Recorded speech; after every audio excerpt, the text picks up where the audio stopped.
Good morning. Good morning, students. We are getting ready to work on chapters 8 and 9. We're going to put two chapters together, chapters 8 and 9. And let me just pull that out. The PowerPoints should be online by this time. They are located. This was chapter 9. We need chapter 8. Over here, document. All right. So, chapter 8 is the European civilization in the early Middle Ages, from 750 to 1000. And chapter 9, the recovery and growth of European society in High and Middle Ages. This is a little bit after 1000. So, but in general, these two chapters are talking about the Middle Ages. So I'd just like to refresh your memory, but looking at my slide, not the one that comes with the book. The one in the book is called Spielvogel, right? But the one that comes in the book. Look at the map number 2. On slide number 2, the conquest of the Roman world by Islam. This is basically where we left off last time around. I talked to you about the end of the Roman Empire, and the Roman Empire ended under the pressure from the Germans, who settled in the western part of the empire, in Spain, in France, in Italy, in Britain. They brought down the western part of the Roman Empire, and the eastern part of the Roman Empire was brought down by the Arabs, who Muslim calendar starts in 622 AD. That's the year of Hijrah, the year when Muhammad ran away from Mecca into Medina. And then, after the death of Muhammad in 632, Muslims, Arabs, united by the new religion Islam, started moving all over the Near East. They conquered Syria, they conquered Egypt, they conquered Libya, Tunis, Algiers. By 711, they were crossing over the Straits of Gibraltar into Spain. And by the same year, 711, they also encountered Chinese troops, so that they stretched all the way to the boundaries of China. So anyways, last time I mentioned that in 732, there was a large battle that the French king, let's call him a king for short, he was actually in service of the king, but the kings were kind of lazy and doing nothing, so he was in charge. Charles Martel, or Charles the Hammer, in 732, defeated the Arabs at the Battle of Poitiers in France, and this is also on the map, slide number 2. This battle was actually between the cities of Poitiers and Tours, so sometimes this battle is called also the Battle of Tours. But in any case, Battle of Tours, Battle of Poitiers, Charles Martel, or Charles the Hammer, defeated the Arabs in 732 and saved Europe from the Muslim invasion from Spain. Spain, on the other hand, remained under Muslim rule for the next 700 years. It was finally under Queen Isabel of Castile in 1492. It's the same Queen Isabel who sent Columbus over to cross the ocean, that the Muslims were finally kicked out of Spain, the last stronghold in Spain, in the city of Granada. So anyways, this time period, from the time of 711, when Muslims actually got into Spain, to 1492, is the time period that we call the Middle Ages, and that's what we're going to talk about. First, the beginning, what is called the early Middle Ages, from 700 all the way to 1000, and then forward from there. So anyways, one important thing to know is that in the beginning, Europe as a civilization developed under the shadow of Islam. Islam was a constant threat across the Mediterranean to all the cities of Europe on the Mediterranean Sea. And that was a huge issue, and it will remain an issue for quite a long time. We'll get into the Crusades and all sorts of things. But it was also a fact that Arabs conquered the old centers of Christianity.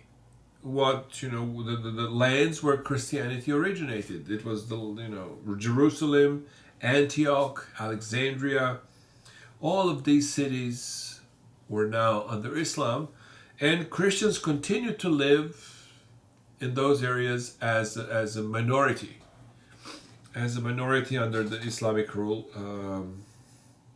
There is a bit of a debate of the status of the Christians, whether they were, how tolerated they were. But anyways, that's something that we're going to talk about more when we get to the Crusades. So anyways, I wanted you to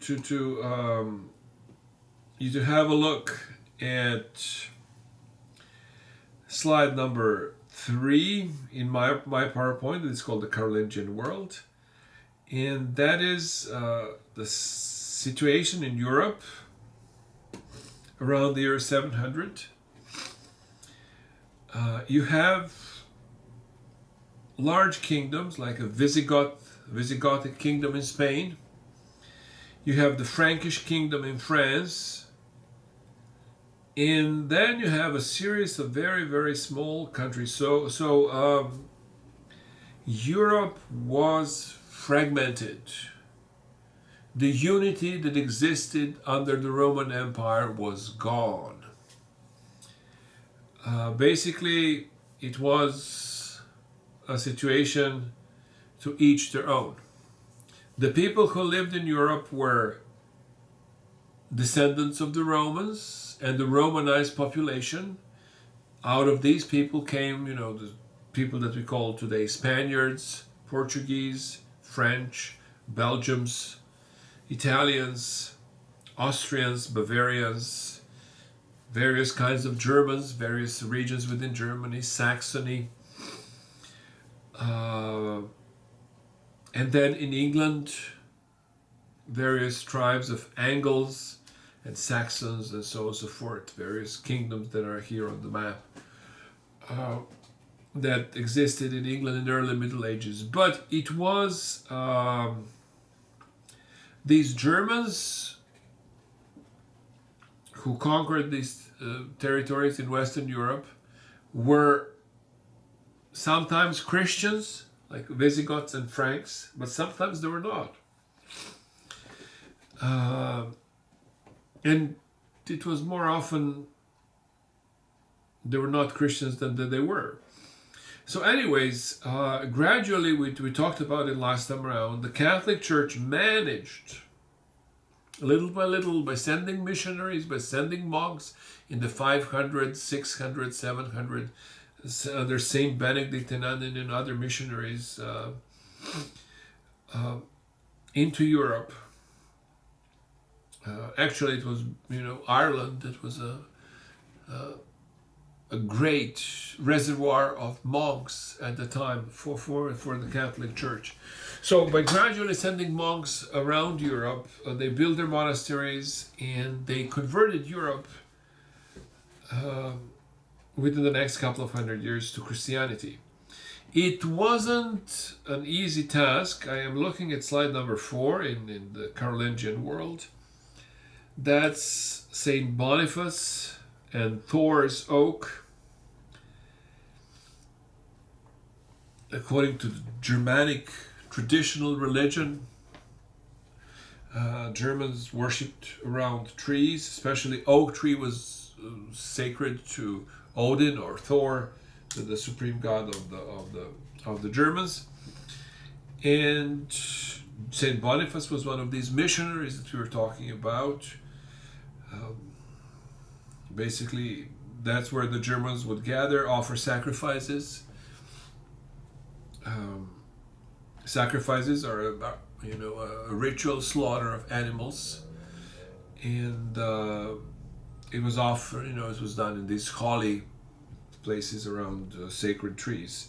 And Saint Boniface took an axe and cut the oak, which was apparently it was a very controversial thing to do and a very brave thing to do. But, it was a struggle. A lot of these missionaries were murdered and killed. They were not always welcomed. But it happened that, their work gradually paid off. So our story then goes to slide number 5, which is the story of the Carolingians. Carolingians are a dynasty of the Franks. It starts with this Charles Martel. Charles Martel was in the service of the Frankish kings, the local rulers in France, in Frankish kingdom. And he defeated the Arabs and then became the most powerful person in the kingdom. And therefore, he was ambitious and wanted to become a king. He then struck a deal with the church. And,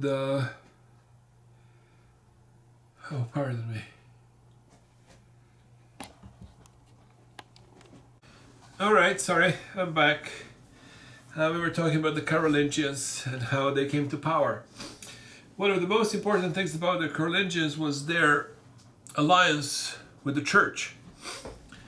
It was a mutually beneficial alliance. The Carolingians offered the church their protection of the state, which turned out gradually to be the most powerful state in Europe, which practically reunited all the territories that were in Europe under the Roman Empire, most of them at least. And the church worked towards the pacification, to keep everybody in check and loyal to the Carolingians, and the Carolingian benefited from the church in that way, and the church benefited from the protection of the most powerful kings in Europe. The dynasty starts with this Charles Martel, Charles the Hammer, who defeated the Arabs at Poitiers in 732. And then his son and successor, Pippin, became the first king of the Carolingians, the Carolingian dynasty. And the most important of the Carolingian is Charlemagne.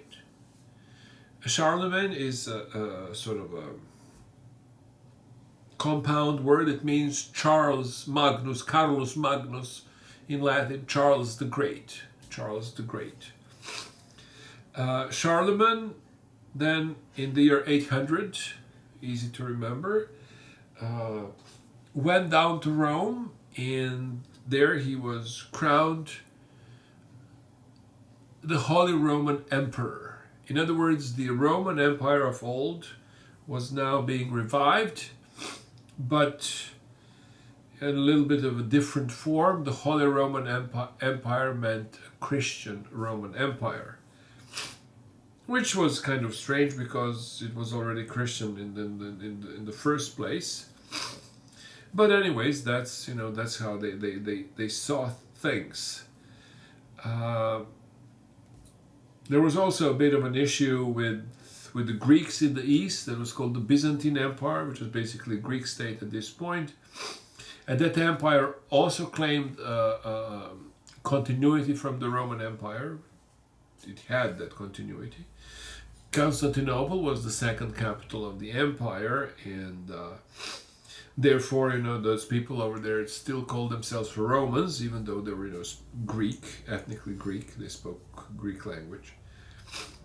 But anyways, so there was a bit of a conflict between Charlemagne and the Eastern Roman Empire. The Eastern Roman Empire were offended that Charlemagne would, take this title, so to speak, but they couldn't do much about it. So anyways, Charlemagne then, when he died in 814,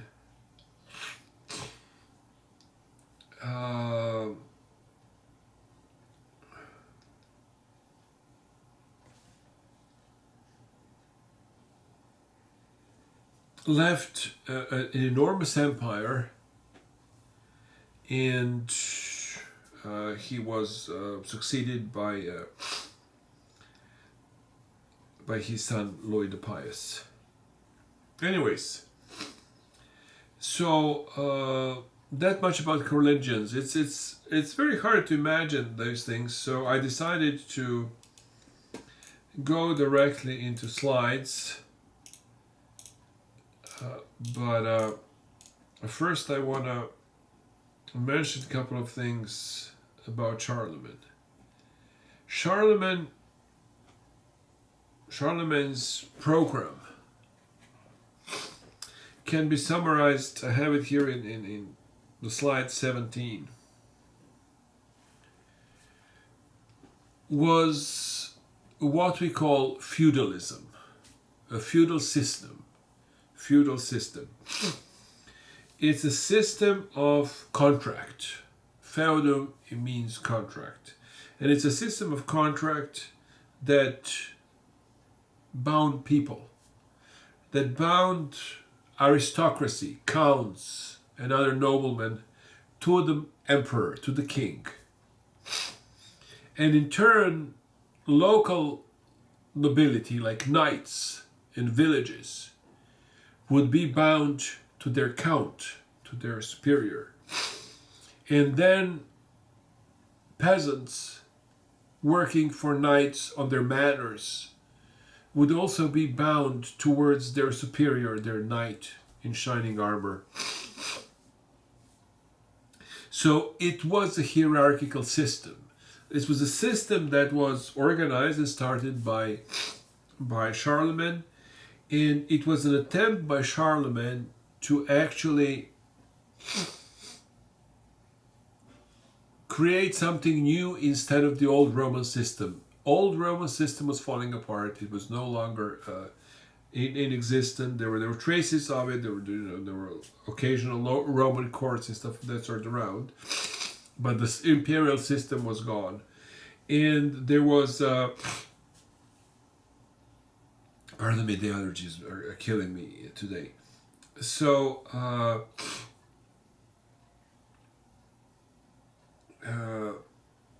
he built a new system in accordance to what he had available. I called it program Count, Bishop, and Sheriff in every county.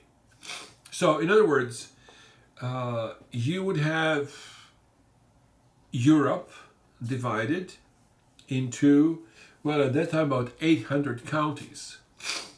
As the head of each county was a count. That's a rank of nobility. And count was the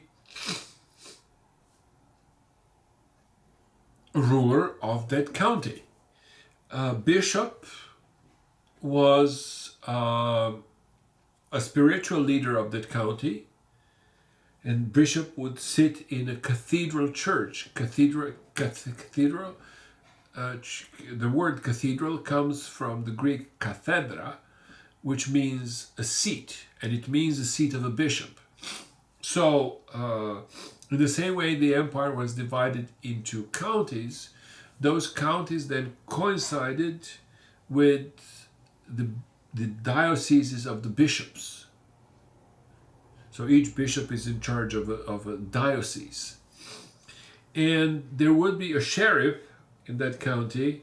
Sheriff is a bit of an English term, so I'm kind of using it here for simplicity's sake. But under Charlemagne, these were called the missi dominici, or the envoys of the Lord, Charlemagne in this case. And those people would be chief law enforcement officers in every county. Oh, sorry. My allergies. Again, let's go through the slides. Sorry, I have to take the pause for a second. Okay, I'm back. I just wanted to show you a couple of slides that I have here that starts basically with slide number 6. How these things that I described look like. Well, here we have on slide number 6 a typical, well, not so typical, I mean it's one of the most beautiful Spanish medieval towns, Salamanca, but it could be really any medieval city in Europe. So the county was divided between the cities, like Salamanca, and the countryside. Very often the count wouldn't live in the city. The city life was considered dirty. It was for the poor people, usually craftsmen of kinds, smiths, ironsmiths, blacksmiths, other metals, leather makers, butchers, any sorts of, crafts. But the city would be a place where there was a cathedral. Bishops usually lived in the city. So here on the slide, we have the city of Salamanca, which is on the river, and you have a Roman bridge in the front of the picture leading toward the city that is on a hill, and the top of the hill is the medieval cathedral. That's your typical European city. You have a bit of a Roman underpinnings, and then a medieval cities kind of coming out of the ashes of the fallen Roman Empire. We have a slide number 7. This is a view from the top of the cathedral, and it gives you the idea of the density of the medieval cities. Medieval cities were very, very dense, very dangerous places, especially in times of epidemics, in which there is going to time's going to come very soon. We're going to talk about it, about various epidemics in medieval European cities. And on slide number 8, we have this is a case of Portugal, Coimbra, one of the most well-preserved, the best-preserved medieval cities in Europe. You have some typical medieval houses there on slide number 8. Anyways, those houses were shabby, with very, very small windows, because glass was extremely expensive, very hard to make, and very hard to find. It was much more common in Roman times, but not so in the medieval times. It was much more, it was much more expensive and difficult to make. So not that it didn't exist, but it was just less affordable. And then I have on the slide number 9 another typical medieval city. This is Coimbra again in Portugal. And the same sort of, there's a city on the river. Of course, in this case, the bridge is not Roman, it's a modern bridge. But on the top of the hill, you have the cathedral and sometimes the castle of the count, if the count decided to live in the city. Sometimes there will be a monastery adjacent to the cathedral. That's your typical, what the typical medieval city looks like. We have another example from early medieval city. This is in Oviedo. It's in the north of Spain, and you have one of the most beautiful churches of that time. This was the capital of the county that was called Asturias, and that's where the counts of Asturias used to live. And this is, one of their churches. So anyways, I also wanted to show you here a couple of pictures from Charlemagne's capital.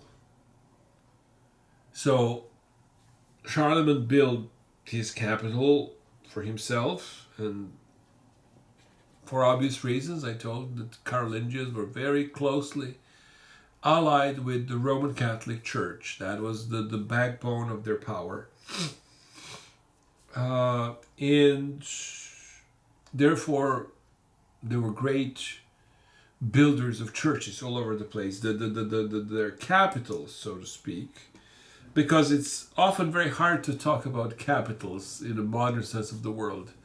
These kings or emperors would usually go around from castle to castle to visit their counts, to make sure that actually these counts are listening to them and they don't know who they are. And so they wouldn't actually stay in place, but they would go, from county to county and pay a visit. And if they were not there, they would send these missi dominici, the people that I call sheriffs. Those were, the messengers of the Lord who went, from county to county, enforced various laws, and had enormous powers. Often they had the power to arrest the count. So anyways, here on slide number, slide number 11, we have Charlemagne's capital. It's the German city of Aachen, which is on the border of Holland, Belgium, Luxembourg, and Germany. It's kind of very centrally located. And the cathedral that you see on the picture is actually built over centuries and centuries. But the original part built by Charlemagne is the central octagonal part. The additions are later. So anyways, that's how it often works in Europe. It's one thing is built on top of the other. They don't use the American system of just tear down everything and start from the scratch. They just keep expanding and building on what they have. Slide number 12 is the interior of the octagonal church. This was a Roman tradition to build these round octagonal or polygonal, many sides, like churches. The Romans built this in Italy and all over the place, and in that imperial tradition, the architecture of the church suggests Charlemagne's desire that he's now recreating the Roman Empire. So here you have on this side slide number 12, what it looks like. On slide number 13, it's the view of the dome from the bottom up. With the frescoes, Christ in heaven on his throne, symbolizing that the same way that Christ rules in heaven and the emperor rules on earth. And on slide number 14, you have the throne of Charlemagne.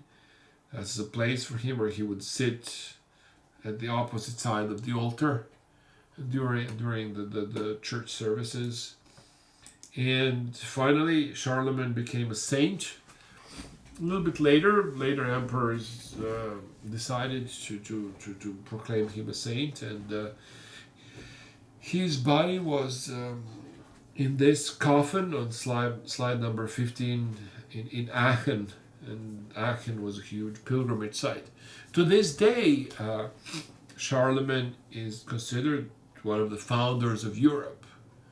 We have Europe under Romans, but Charlemagne was a builder of, a Roman Empire 2.0, the second version of it, the medieval Roman Empire, what we call the Holy Roman Empire. And here is his sarcophagus, the coffin in which he was buried. Anyways, so I mentioned to you something. Let me see, what did I forget here? Right. We have emerging world of lords and vassals. That's in Spielvogel's PowerPoint. And that's what I would like to talk a little bit more about. The world of lords and vassals is the system that I already explained to you. On the top of the pyramid was the emperor.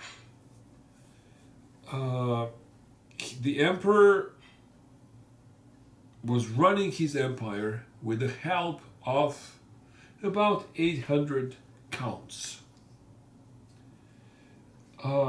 Those counts were put in charge, those counties, of their counties, under a condition, under a contract. And I told you that feudum means contract, and feudalism therefore means a system that is based on a contract.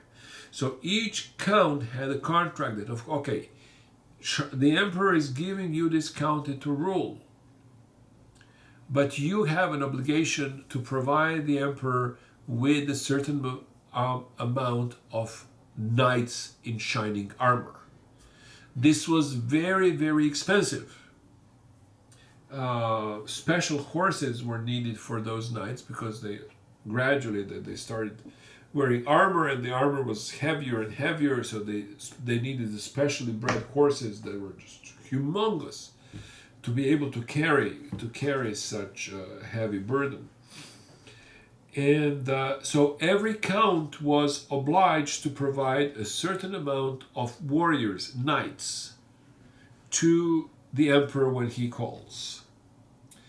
Now, what are these knights are going to do? Well, they're going to come to the count, and they again make a contract. What I'm showing in my hands is the usual gesture that they did. They would, put their hands together and put them into the hands of the count and say, "Count, I promise whenever you call, I'll be there."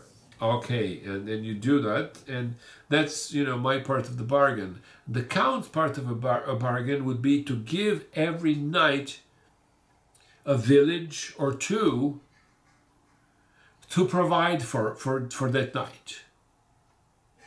So it was a system like a pyramid. On the top was the emperor, and then there were counts, and then there were knights, and those knights were in charge of one or two or three or several villages depending on the circumstances.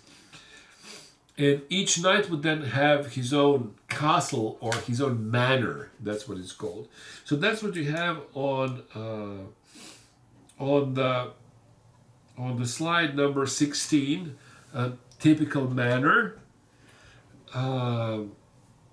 You would have a manor house, and that's where the knight of the manor would live. But most often that night would be called, the custom was that usually in spring those people would be called, and the knights would then go to the count, and together they go to the emperor, and then the emperor would go on a campaign. And for, during the spring and summer months, they would campaign, blah, blah, blah, conquer this territory, kill the Saxons, kill these and that, Bavarians, blah, blah, blah. But then in the fall, they would come back and have their, seasonal fighting finished. In the meantime, the peasants were also under obligation, under contract, to work for the knights to the manor where they belonged. So it was very rare for a peasant to be free. Rather, we talk about serfdom. This is not slavery. These peasants were free people, but they were under a contract, under an obligation to work for the lord of the manor or the knight of the manor, as I said before, just not to confuse you anymore. They were free peasants. They were people who had their own land, and they had no obligations to anybody, and they were free. A couple of other things that you have over there, it's a bit of an idea that was introduced at the time, the idea of the crop rotation. So the arable land would be divided in three parts. What it says, spring field, autumn fields, and fallow fields. So, for example, there are two types of grains that grows. This is some you plant actually in the fall, and it stays, in the ground over winter, and then it grows in spring. And there are certain other plants that you actually, plant in spring, and then they grow during the summer, and then the harvest is in autumn. So autumn field would be, a field that is, harvested in autumn. You would have a fallow field. That means that nothing is planted on it. Basically, you would send cattle to fertilize the field. Oh, I'm just about to sneeze and it's not happening. Sorry, I apologize. Again, it's extremely annoying. So this idea that you divide the fields and plant various kinds of things. Sometimes you would plant things like what do you call it? Beets. Beets are very interesting plants because they have ability to put nutrients from the air into the ground. They synthesize nutrients from the air and kind of push it into the ground. So they're very useful plants for crop rotation. The reason for it is that you can't plant forever. You have to fertilize the land. And even with fertilizer, the land is exhausted very, very quickly. So you have to be on top of it.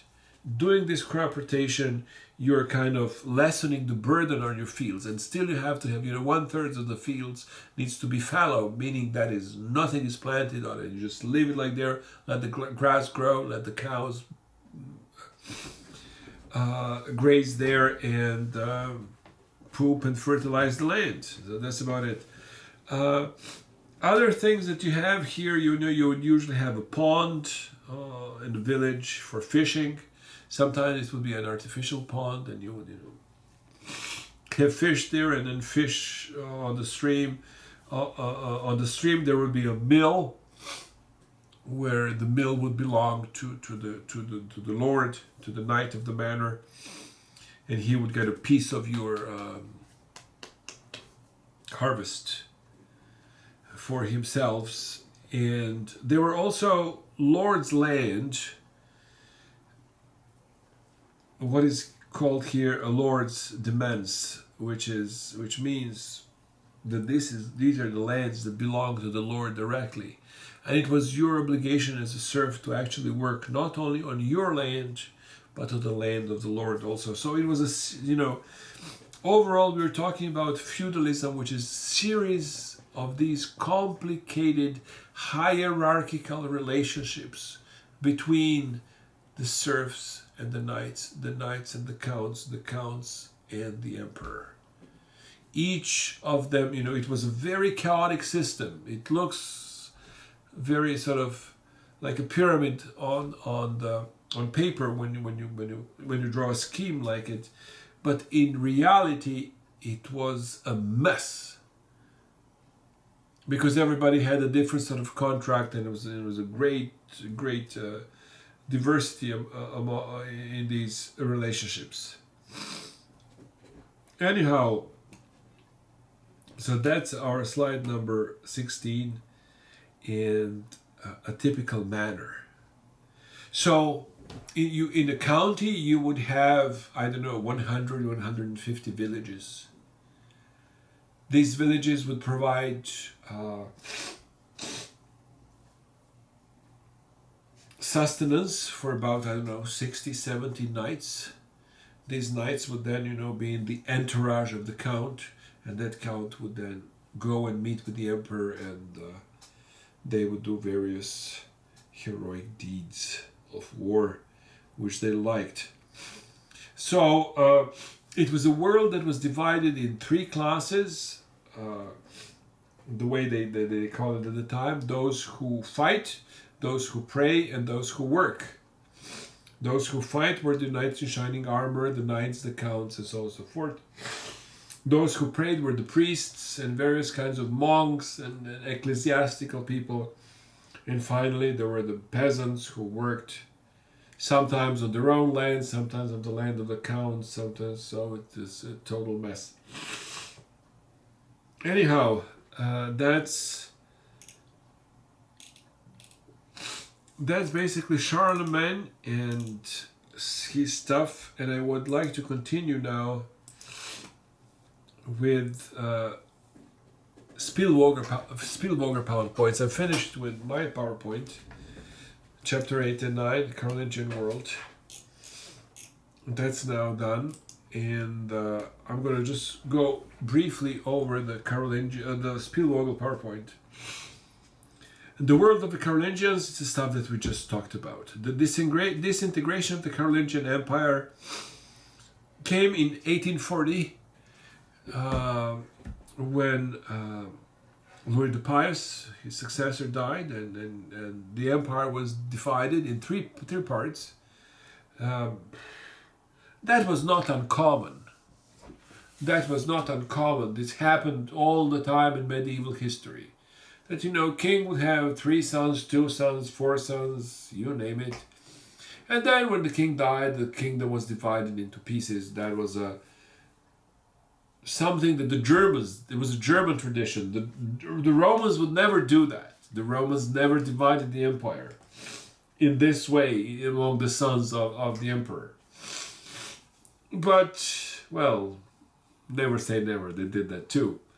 But to a much lesser extent. The Romans had this idea that the state is something that is beyond our personal interest. That's the idea that we still try to have, We have our personal interests and so on and so forth, but the state, when there's an issue of the state at hand, like this pandemics and things of that sort, then, our personal interests are secondary. Stay locked and, don't go out and things of that sort. Anyhow, but the division of the Carolingian Empire that happened in the 1840 is important because it stuck. It stuck in the sense that these 3 countries that were created became France, Germany, and Italy. France, Germany, and Italy. But it's a little bit more complicated than that. It was actually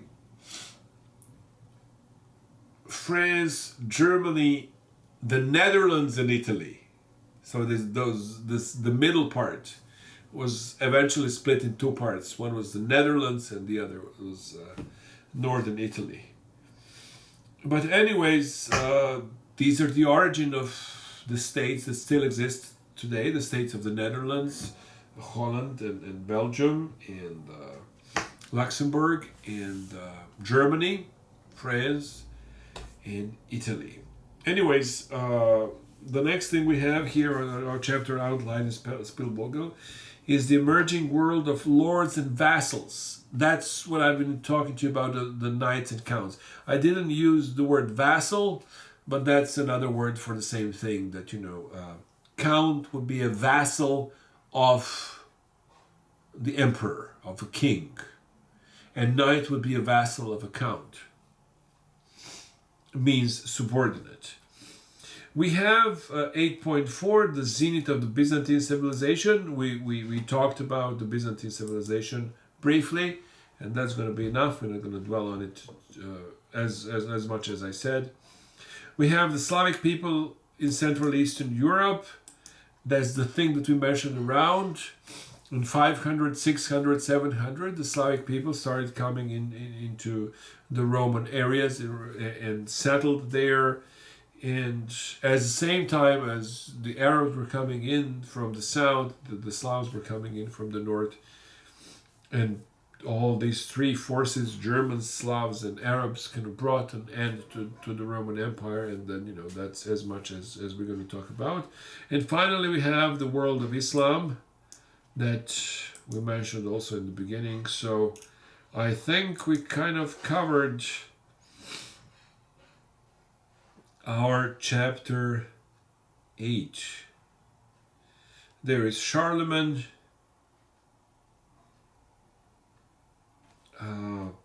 system governing of empire. Okay, you're right.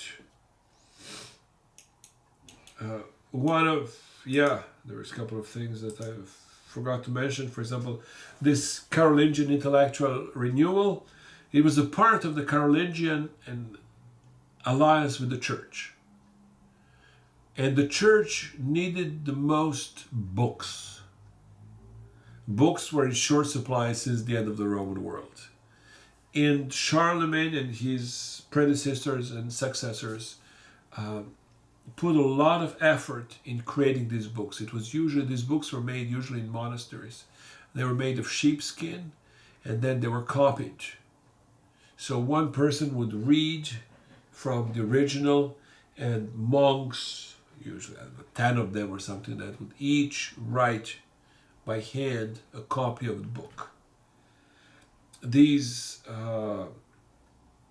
monastic institutions where they copied the books were called scriptoria. Anyways, and Charlemagne promoted that. He wanted the bishops to have the books. He wanted the church to become much more influential in the world. Couple of other things about family, monogamy, nuclear family. I don't know, that's about self-evident. Did they eat bread with pork, cheese, and eggs? I don't know, how is that different from us? We eat bread with pork, cheese, and eggs. Anyways, that's about, health, medicine, herbs, and bleeding. I don't know, the book kind of makes a big deal out of it. I'm particularly not so fascinated about it. Then on slide number 6, you have a statue of Charlemagne. He was a huge man. He was over 6 something tall, over 6 feet definitely. And anyways, we have a little bit of bloodletting.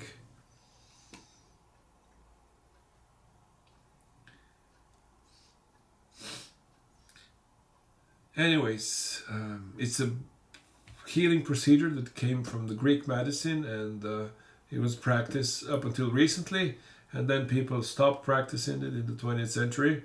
And now in the 21st century, we call it now, I don't know, holistic medicine or something of that sort. So anyways,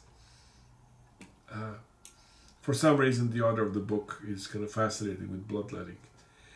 On slide number 8, we have the map. Oh God, I'm waiting to sneeze, but it's not happening. Sorry. We have a map of the Carolingian Empire, and a couple of focus questions. Okay, well, yes, there is a new thing over here in the chapters, slides number 9 and 10. Number 12, slide number 11 is this division between France, Germany, and Italy, and Netherlands. Kingdom of Charles the Bold, who became the King of France. King of Louis the German, who became the King of the Germans. And Kingdom of Lothar, who held the title of the Emperor because Rome was part of his territory, and he was in control of Italy, parts of France that is called Burgundy, and then all the way into Netherlands. So, and then, what happened through history, that Germany and France kind of squeezed this kingdom of Lothar and divided Italy and Netherlands. Anyways, but what happened soon after Louis the Pious died in 840 is that Europe suffered another invasion. And that's the invasion you have here on the map number 12. The blue lines, the invasion of the Vikings. The invasion of the Vikings, who are the Vikings? Those are Scandinavians. Today, the countries of Sweden, Norway, and Denmark. They were sort of West Viking and East Vikings, so to speak. So Danes are West Vikings and Swedes would consider to be East Vikings. And it's, in a sense, those were the places that they usually plundered. So the Danes would generally go west and the Swedes would go east towards Russia. So there are a lot of interesting episodes about this. As you can see from these lines, their strategy was to sail their boats down the coast of Europe and find an unsuspected village, like, you know, the one you say in my slide, like Coimbra in Portugal. And you just sail there, show up on the shoals on the beach, jump out of your Viking ship and go straight for the cathedral, because that's where the gold was. The church is a permanent institution, so people leave things to the church. Therefore, the church accumulates wealth. It's often a misconception that, you know, church kind of has a lot of wealth. It's not necessarily true. Sometimes it does, but not necessarily. But very often people leave things to the church, and the Vikings, their strategy was to go directly to the church, and usually to the altar, because there would be a cross there that's made of gold, and they were just to take that and try to make some money. And then a lot of people at the time were thinking that, you know, this is the end of the world. You know, we lived through Germanic invasions, Slavic invasions, Arab invasion, this new religion of Islam was coming in, and now this crazy blonde people from the north were coming over and just pillaging everything. Vikings were perfect at slave trade. They would, you know, capture people and they sell them to the Arabs. And Arabs were living in control of a huge chunk of Spain. So, you know, there was a slave market going on. The Vikings would just sell Europeans to the Arabs and you know, made them slaves and made a killing, as they say in business. The similar story applies to the Swedes, who actually follows the rivers of Russia. Russia is full of these slow flowing rivers that are perfect for Viking boats. So the Vikings would then go through these rivers. They eventually came down to the Black Sea, and even all the way to Constantinople, which they tried to besiege, and so on and so forth. But anyways, the most important part about this is that these Vikings settled in the territory that is today Russia. And they mingled with the local Slavic population, and they became Slavs. So this is the beginning of the modern state of Russia. That state was then baptized, but it was baptized not from Rome, but from Constantinople. So it was baptized to a kind of Christianity that is a little bit different, what they call the Eastern Christians. And that happened in 988, when the prince of Russia, called Vladimir, accepted Christianity as in Kiev, in what is today Ukraine. So Vladimir was descendant of the original Viking leader, who was called Rurik.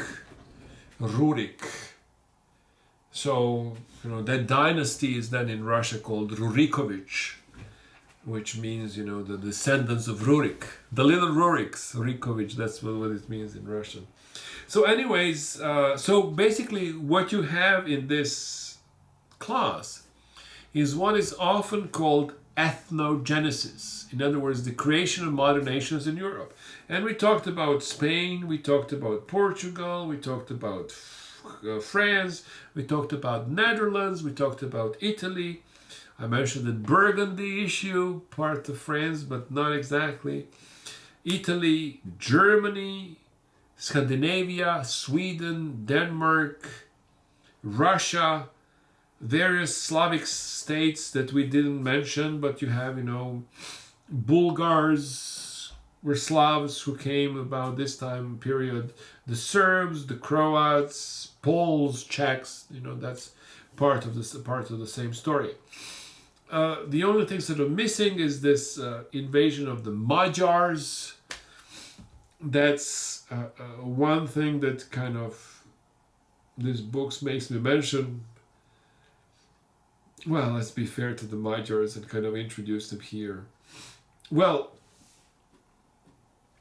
the southern parts of Russia is called the steppe. And these, in America, we'd call this territory the prairies. And basically that's the lands that, when you cross over the Appalachian Mountains and you come to Ohio, and it's all flat all the way into Indiana and Illinois and what comes next, Iowa and Kansas and Nebraska, and till you hit the Rocky Mountains, it's all flat. Well, in Europe, this area starts really from the Carpathian Mountains, which are the mountains on the border between Romania and Hungary today. And these flatlands stretch from the Black Sea, from the Carpathian Mountains, all the way across southern Russia into Kazakhstan, all the way to China, Mongolia and China. That area is full of, it always was, full of people on horses, because it's a flatlands with a lot of grass, and it's a perfect thing for horses, with a lot of rivers for the horses to drink water. And it's often not very suitable for agriculture. So those lands were often a lot of sandy lands that are very hard to cultivate. So basically, grass can only grow. But if you try to grow something else on it, you'll exhaust the land very quickly, and it'll go back to grass. So anyways, so it's the land of horses. It was so throughout history, and Magyars were one of these warriors on horses that are going to pop up occasionally in history. We had them before, I didn't mention them. We're talking about the Roman Empire. In the Roman Empire, these people are called the Huns. The Huns. And actually, the country Hungary is called after the Huns. Even though Huns and Magyars are not related, but for Europeans, these were people, on horses coming from the steppe across the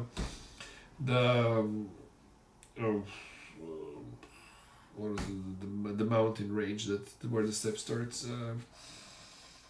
It's not Caucasus. Is the word escapes me right now. Mountains of Romania. Carpathian Mountains. So these people come across the Carpathian Mountains, and once they're called Huns, and then all the other groups later on that came, even though they called themselves Magyars, we call them Huns, and thus the country is there called Hungary, where these people settled. These Magyars were fierce. They actually, Germans eventually won over Romans, and they beat the Romans badly. But when Magyars came in the century, they beat the Germans pretty badly. Let me not use a more juicy words here, because it's supposed to be a serious lecture. Anyways, so that's the map on the slide number 12, which we kind of mentioned about the countries like Hungary and Russia and so on and so forth, Sweden, Norway, Denmark. Okay, 13, 14, that's called feudalism, manners and stuff of that sort. That's all the stuff that we talked about. On slide number 15, we had, these knights in shining armor and the equipment that they use, saddles, stirrups, and such and so forth, which was, a big invention. But that was one of the things that Charlemagne was famous for, this heavy cavalry. Heavy cavalry that was a new way of fighting war. Peasants, slide number 16, peasants in the manorial system and so on and so forth. And let's see. Okay, Byzantine Empire, we're skipping here. Slavs, we talked about Slavs. There is a bit of immigration of the Slavs. I don't know, as far as Slavs are concerned. I'd like you to know just this basic division that is on the slide number 20. Division of Slavic people between the Western Slav, the Southern Slavs, and Eastern Slavs. The Western Slavs are the Czechs and the Poles. The Southern Slavs are the Bulgars and the Serbs and the Croatians. And the Eastern Slavs are the Russians, Ukrainians, and Belarusians. Anyways, so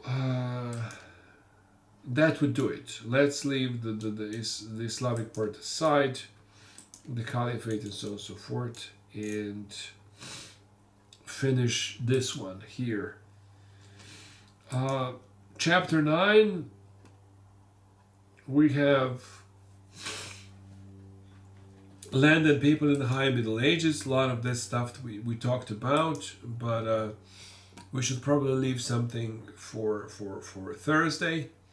I'll make a short video for you guys on Thursday, but there is nothing really essentially new here in chapter 9, so I might go over it a little bit more next time around. But basically, you have all the elements in here with the pictures that you have in the beginning and so on and so forth. Look at the map on the slide 14. These various towns in Europe that you have on the map. Some of these towns, I basically used as an example of a medieval life.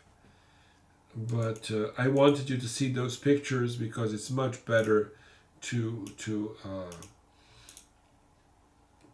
see the pictures than me, like the book describing here what was the life like in the Middle Ages. So that would do for today or tomorrow. I'm recording this in the evening, and you'll be posted in the morning. So that will do for now. I apologize for the allergies. It was a bad day today, but I managed to finish. So looking forward to seeing you online on Zoom to see if you have any questions, and I hope you're watching these videos because I enjoy making them. So see you next time. Bye.